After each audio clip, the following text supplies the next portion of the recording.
Hi, everyone. For the first episode of the EAVCA podcast series for this year, we've decided to focus on the EAVCA as an institution, what it has been, what it is doing today, and where it is going for tomorrow. As part of this series, therefore, I thought it was best to invite Christine Miner, who is the new CEO of the EAVCA, and Jackie Imenza, who is the COO of the EAVCA, in order to discuss where we're going. The EAVCA is an institution that is greatly revered and admired in the private equity and venture capital circles in East Africa specifically. It contributes a lot to the ecosystem, and it's very important that we have this discussion so that we set the scene going forward for 2024. So let's start. Jackie, you've been at the EAVCA the longest, and it's been 10 years of the EAVCA. How did it come about? How was it formed? And why has it been so successful?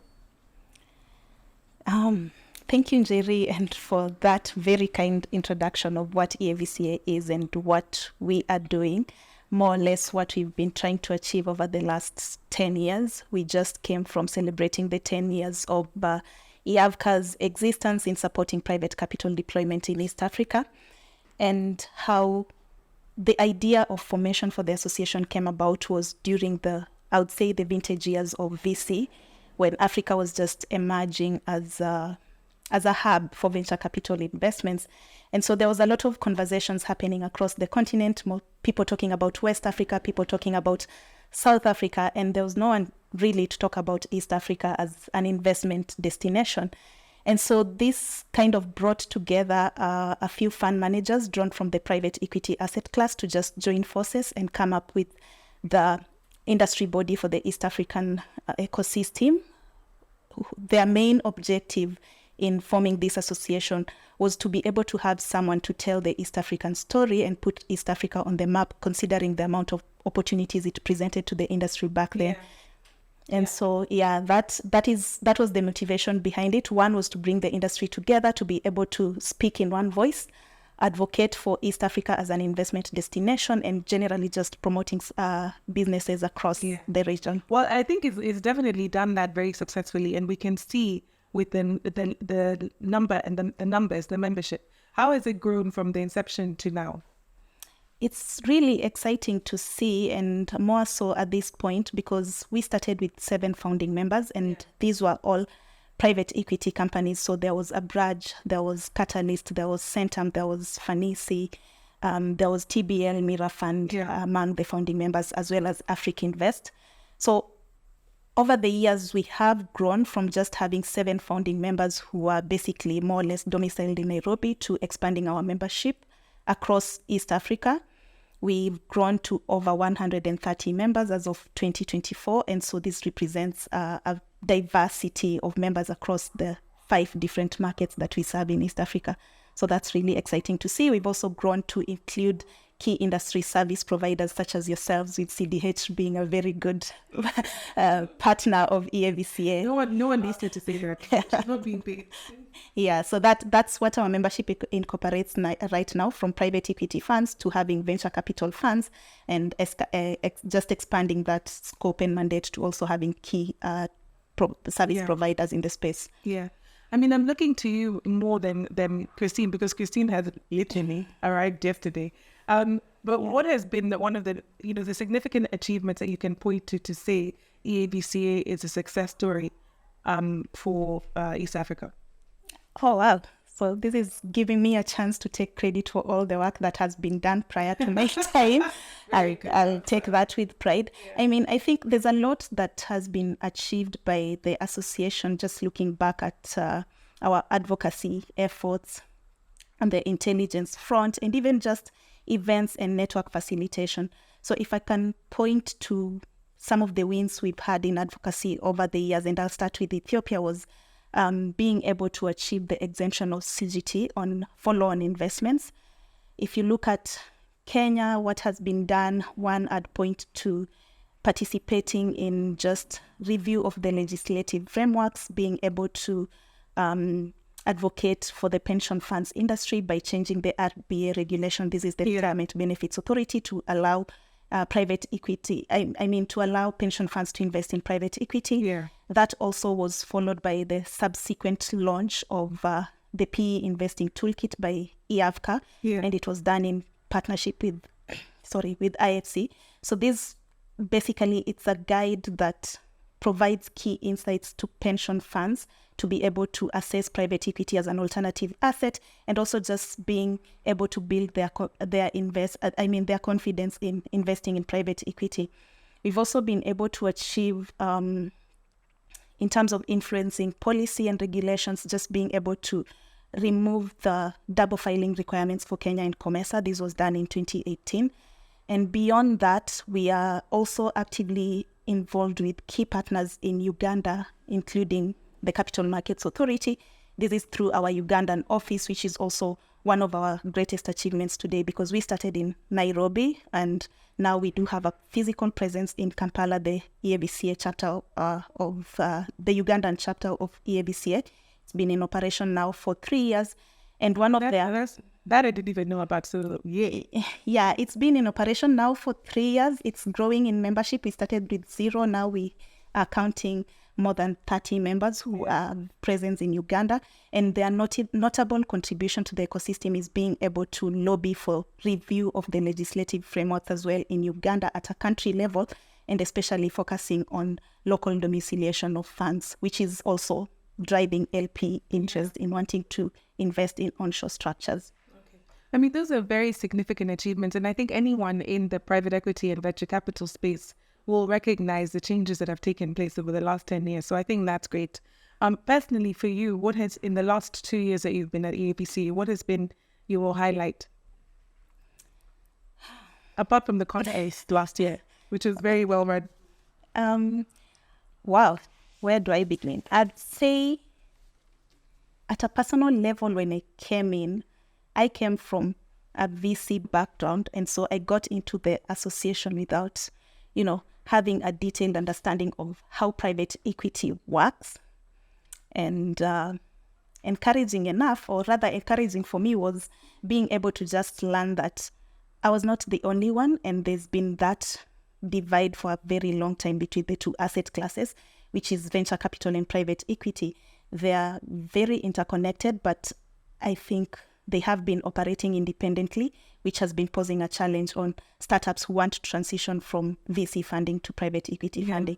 So I would say what is changing now, and what I'm glad to witness in my 2 years at EAVCA, is the fact that there's the shifting dynamics between PE and VC, and a lot more conversations happening around just bridging that divide and being able to merge the two worlds together. So that's really exciting to see. For us also as practitioners, I think it's really nice to see the merging and the understanding between the two from a practical perspective, and also encouraging for entrepreneurs locally to know that there are venture capitalists willing to take on the potential risks of their business in a way that private equity can't really cater for, right? Right, yeah. Okay.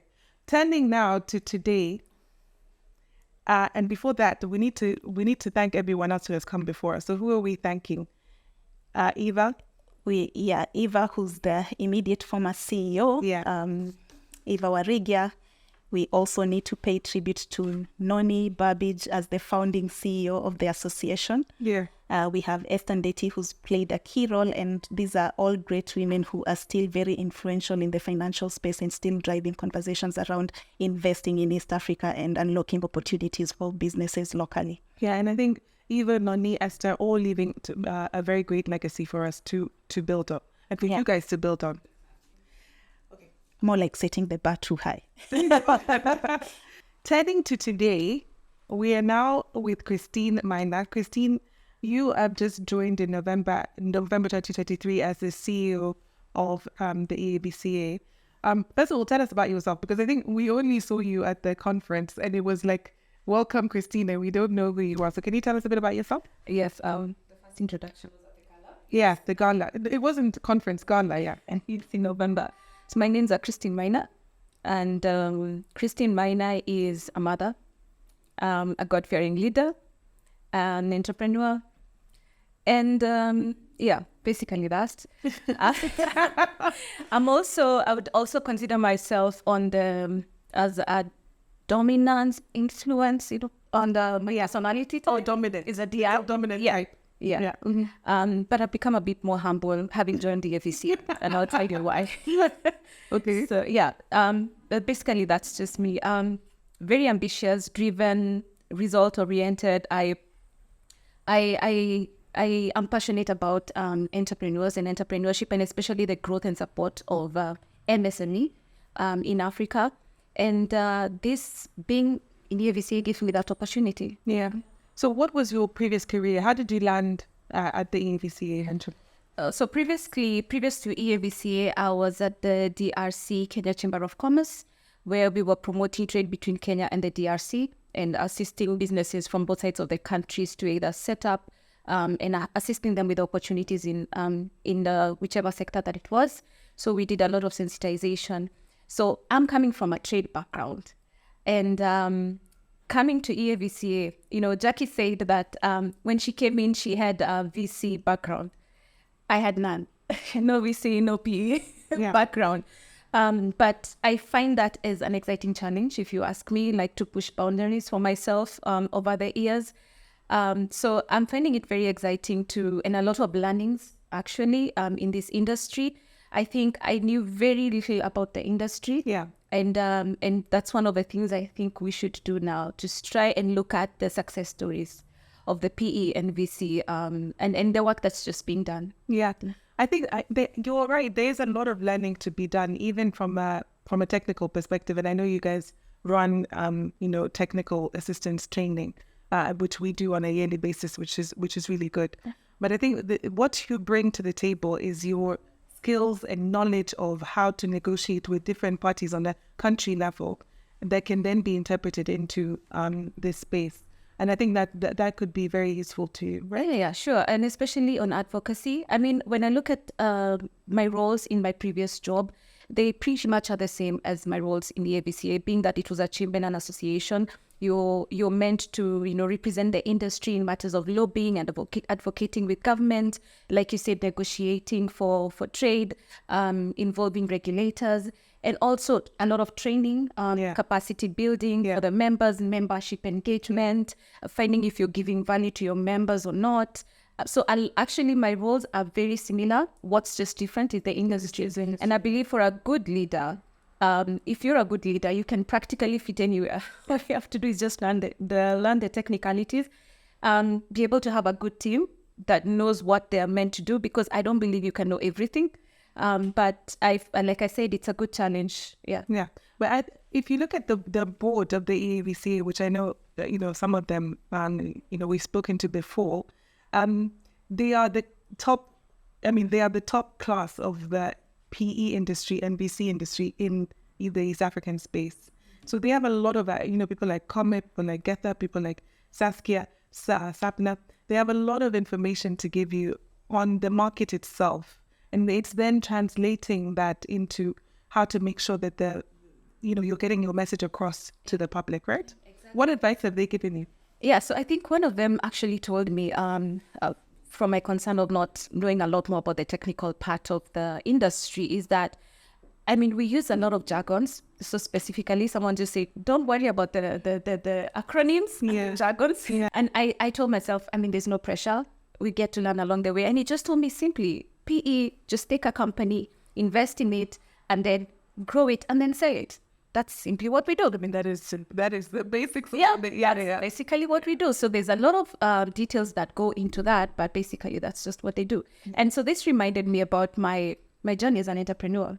So when I was much younger, at about 22, 23, I actually took up a small business, a small manufacturing business, micro level, and grew it, then sold it. That's a excellent achievement. Basically, I was like, I think I've done this before. This sounds familiar. So I would definitely fit in here. Okay, great. I want to know more about that business. But first of all, Jackie, you've been also, you were in an acting capacity for 8 months. Yeah. What advice have you given Christine to marry what the board has told her? I would be curious to flip this to Christine and hear what she said. But I think, she's pointed to some of it already. I remember when she first came and we were having conversations and I was trying to say something and she's like, you guys use a lot of acronyms. So what is that? So I think we don't realize when you get used to it, for sure. So I think at that moment, if I remember correctly, my advice would be take your time. It's a slow process. Yeah. So I think that is still relevant even now, because you're going to be you're going to get a lot of information coming to you all at once. So the best way is to just take it a day at a time. I mean, I wouldn't say take your time, because you're taking your time in a very fast-paced environment. Exactly. Just telling you from the client perspective, everything is manana. Taking your time could also be just like you take your time during the day, but at night you spend all your hours just trying to dig through some information. Yeah. Also, Christine, as you talk about, your roles in advocacy before and also what you've done, you can create your own vision of what you want the EAVCA to look like. And you two together as a powerhouse have the ability to transform. What kind of things are you thinking? That 100-day plan. What kind of things are you thinking already? So that the membership can look forward to. Yeah, so EAVCA is going to have a broader focus on the region. I know we're seated in Nairobi, but like Jackie said, we have a chapter in Uganda. So just looking at how we can involve regulators in East Africa, Tanzania, Rwanda, Ethiopia, and now DRC just joined the bloc. So there's going to be a lot more focus on East Africa. I mean, when we look at some of the issues that we're advocating for and lobbying for in Kenya, this on matters of tax, we show that this is going to catch up in the region. So just being able to avoid being reactive and forecasting our plans and just having solutions in advance. So we're going to have more focus on the region, and along the way, you're going to see how that's going to happen. We're going to be sharing more information on that. And for me, I think a lot more member engagement, just meeting the members, finding out about the value that we're giving, looking at the journey of EAVCA the last 10 years, just highlighting our achievements and what we've done. I believe that this would be a year of reflecting and just looking at everything that we've been able to achieve the last 10 years now that we turned 10, and just letting our members know that, we got them and we are here for the next 10 years. Well, certainly, I think from the time that we joined, we've always felt very supported by the EAVCA. Long may that continue. Yeah. And I think the members do appreciate the work that you guys do in order for us to take this industry forward. And I think people really look forward to connecting and during the networking sections of the conference of Uganda, etc. And so we really hope to do more work on the advocacy side to promote what we want to see ourselves. Yeah. Looking now to tomorrow. First of all, in 10 years' time, will we still call it EAVCA, or it'll be called something else? Yeah. What do you predict for the future for the EAVCA? Should we start with Jackie? That's a good question to ask, Jerry, whether or not in 10 years to come we'll still be calling it EAVCA. I think we've internally had some of this discussion and trying to just look forward and looking at what the innovation that's happening, the opportunities that are coming through, and what would make sense in the long term. So that's still a conversation to have. Yeah. We'll decide, we'll cross the bridge when we get there. But looking back, I would say EAVCA's success has been largely drawn from leveraging key partnerships, collaborations as well. And this is widely drawn from our membership, who are very supportive.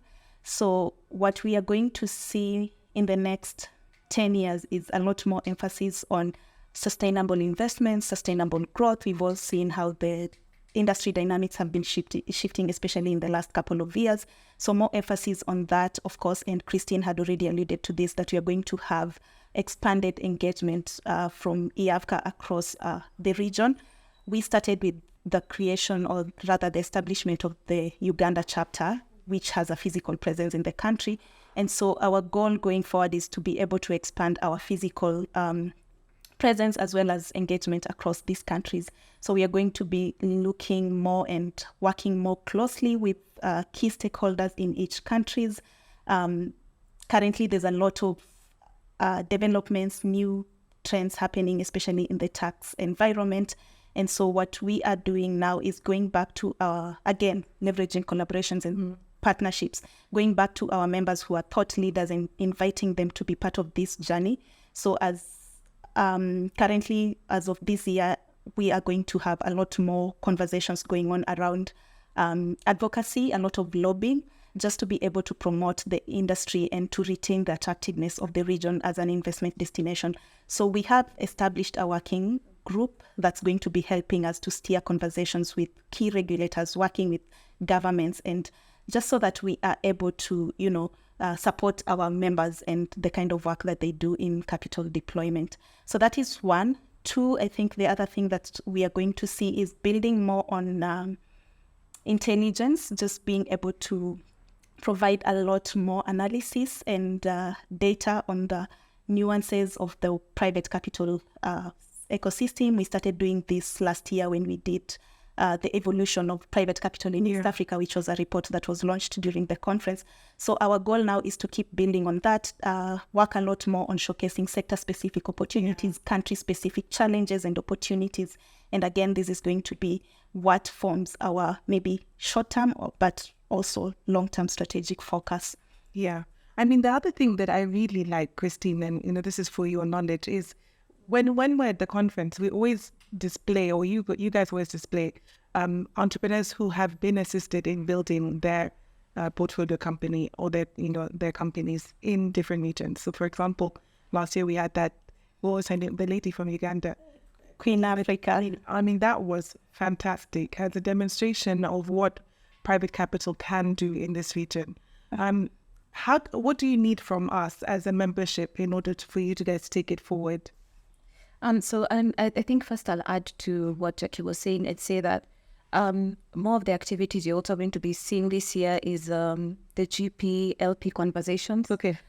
Putting them in the same room and having the tough conversations between the two.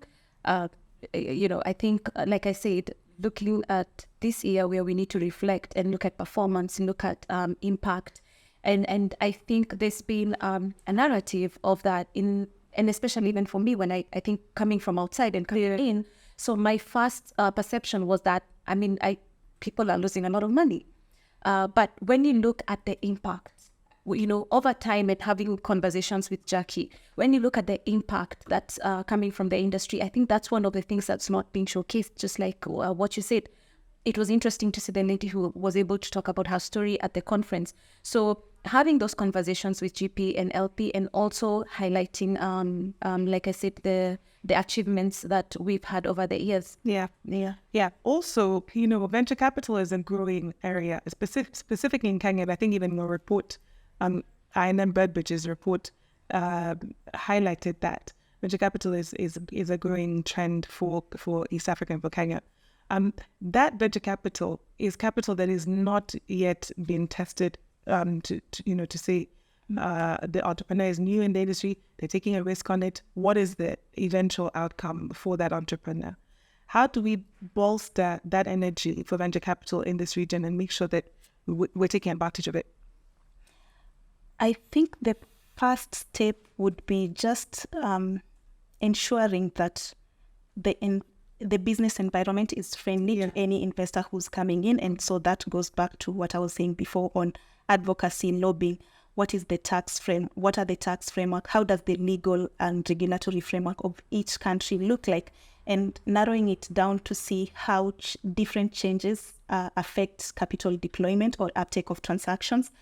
That would be one way to look at it at a fund level. I think there's also need, and what I've seen is in most cases, or rather in many cases, when you're having these conversations of what's affecting capital deployment and how to unlock the barriers, we tend to focus a lot more on the supply side of capital and forget about the challenges that exist on the demand side of capital. So I believe there's a lot of education still needed. Some of this work has already been done before, but there's still a lot of education needed in just sort of bridging the gap between the investor and the investee companies. What are your expectations? What are you seeing? What is the value add? What are these investors doing to support this capital beyond, to support these companies beyond just capital, because building investable businesses requires more than just capital. And what's really interesting to see right now is the rise of angel investors that's coming up as an asset class, right? Some of these are people who've already been there. They've gone through the entrepreneurship journey. They've built businesses. Some of them have succeeded and some of them have not, unfortunately. But they're now coming back to continue fueling innovation by supporting especially very early stage businesses that are not considered bankable by anyone, not even the VCs who have a very higher appetite for risk. And so also just to pick on your point on the model of the VC, I think we've had a lot of these conversations happening in the last couple of years, and this narrows it down to what Christine alluded to again on performance. We haven't, unfortunately, seen a lot of returns. There's not much return on capital or in investment. And so these are some of the things that we want to look into and just kind of drive cohesion, encourage collaboration and networking to be able to share, learn from each other. Celebrating success stories is also another way to look at it in terms of supporting entrepreneurship and building this story. And so you're able to, you're showcasing success stories as well as not shying off from talking about the failures, right? In a way that encourages and inspires the next generation of founders. I think also one of the things that we have not done, and even as a practitioner myself, we have not done, is delineated or even set out the difference between, there are some VCs or private equity who are not expecting a huge return. It's more about the impact, it's more about what they're doing with the money and, seeing that they've been invested in a meaningful way. And when we look at the pool of investments, everyone is looking for what is the return for each of them. But some of them are not looking for that necessarily. And so we need to also align and say this one is looking for impact and then not necessarily a return, and they got their impact. So that is a success story in itself, not necessarily the financials, which is the traditional method by which we analyze, right? You're absolutely right. And also when it comes to impact, what is our definition of impact? Very true. Like as an ecosystem, is there an alignment in the definition, first of all, of what impact is? And if there is, what is that? How are you measuring it? Right. Well, as we finalize, what will the powerhouse of Christine and Jackie's impact be? Can you share that? Christine, what will your legacy be? I was just telling Jackie this, and I was like, probably we came, we saw, we conquered, but I don't think that fits properly. So what I'd say is, one of the things we're looking at doing is ensuring that, there's disbursement of local capital pension funds. That would be great. Yeah, so probably from the 1% to 5%. Yeah. But don't hold me. But hopefully from that, we are doing a lot of lobbying around that. And hoping that the case studies, a few of the case studies, because there's some that have been successful, would prove to the rest that, they need to take the risk, and we'd be there to guide. Yeah. And we're here to help, right? Yeah. As a collective membership. Yeah. I like the way I'm saying we, like our words of you're part of it. Oh yeah, it's actually very encouraging to hear it coming from you. And Jackie? Maybe just to add to what Christine has already mentioned, I would say, other than looking at pension funds as a source of local capital or domestic capital, is also tapping into the angel investors. I think you're very right. Yeah. Even that needs to be a separate asset class. Angel investors, private equity, venture capital, all of the people who support that ecosystem, right? Yeah, and just facilitating conversations or creating platforms for people to be able to talk about some of the challenges, some of the success stories, what sort of models are working. So if we can be able to facilitate such conversations to a point where we shift the conversation from talking about lack of returns from VCP in East Africa to now being able to demonstrate like some people who have done well, because then that goes a long way in just building credibility and supporting future ventures. I'm completely aligned, and I wish you all the best as we look forward to the next 10 years. Thank you so much for joining me. This has been the East Africa Venture Capital Association podcast, the first one of 2024. Many more to come. See you next time. Bye, everyone.